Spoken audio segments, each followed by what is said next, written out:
Bonjour et bienvenue dans ce nouveau Curiosity. Si vous suivez la chaîne depuis un moment maintenant, vous savez que nous sommes de grands fans de l'univers Camelot, et plus globalement des légendes arthuriennes. C'est pourquoi, avec l'arrivée du premier long métrage de la saga Camelot, on avait envie de vous présenter une curiosité, voire même deux, liées à ces légendes. Perchée sur un promontoire dans le sud-ouest de l'Angleterre, se trouve une sculpture étonnante. Située à proximité du château de Tintagel en Cornouailles, cette sculpture porte le nom de Galos, ce qui signifie puissance en cornouaillais. Celle-ci est une commande de l'English Heritage, la société qui gère entre autres l'exploitation et la conservation du château de Tintagel.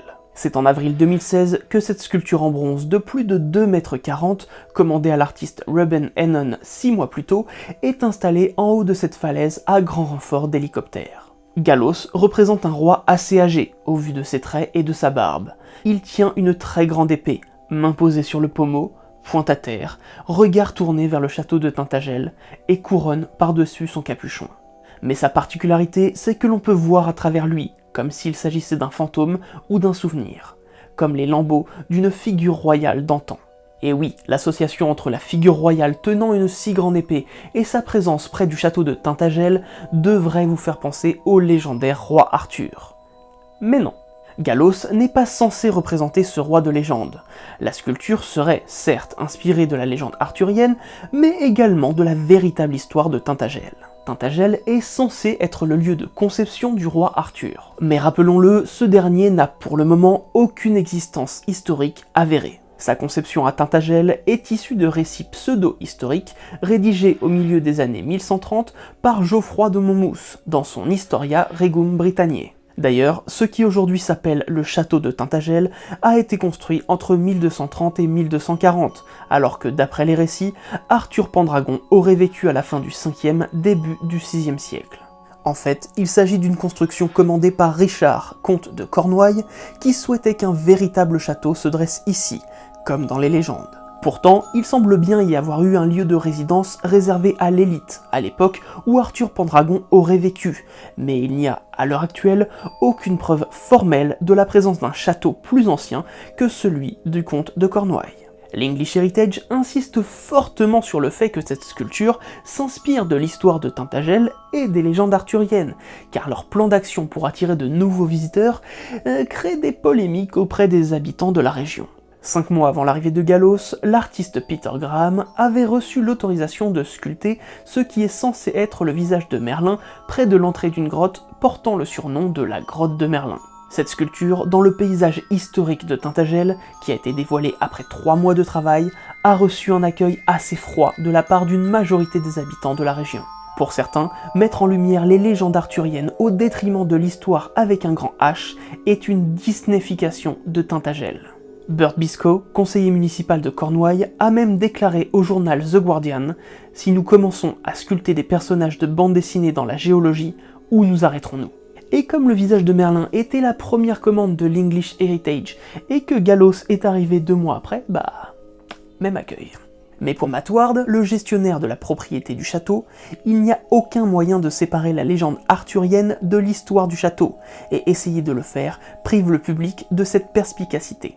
Il semble donc évident que l'idée de base était bel et bien de représenter le roi Arthur. Mais la polémique autour du visage de Merlin a possiblement influencé un changement de nom pour l'œuvre de Ruben Hennon. Cette sculpture aurait pu s'appeler le roi Arthur, Arthur Pendragon ou encore Excalibur, mais son nom final sera Galos, un mot du dialecte régional. Cependant, l'artiste n'a jamais confirmé ni infirmé que son œuvre portait à la base un autre nom.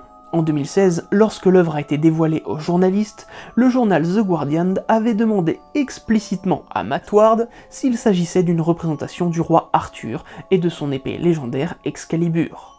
Le gestionnaire avait alors répondu « C'est à vous, c'est aux visiteurs de décider. Vous pouvez l'interpréter comme vous le voulez. » Mais toutes ces justifications ne suffisent pas à convaincre, et pour une très grande majorité des visiteurs, comme des locaux, cette sculpture est la statue du roi Arthur. On peut même le constater sur Google Maps. Voilà, cette vidéo est maintenant terminée. On espère qu'elle vous a plu et qu'elle vous a permis d'en apprendre plus, voire peut-être même de découvrir ces deux magnifiques mais néanmoins controversées sculptures. N'hésitez pas à nous laisser vos avis sur ces œuvres dans les commentaires et à nous dire si, pour vous, les justifications de l'English Heritage se tiennent, ou si Gallos cache en fait une représentation d'Arthur Pendragon. D'ailleurs, je suis assez fier et tout de même assez étonné d'avoir autant parlé de légendes arthuriennes sans utiliser un seul extrait de Kaamelott. Bref, comme d'habitude, on vous donne rendez-vous sur Twitter, Instagram, Facebook et dans l'onglet communauté de YouTube pour vous tenir au courant des actualités de la chaîne. Et si vous voulez nous soutenir, vous pouvez devenir membre sur YouTube ou sur Tipeee. Et évidemment, on se donne rendez-vous très vite pour une nouvelle curiosité.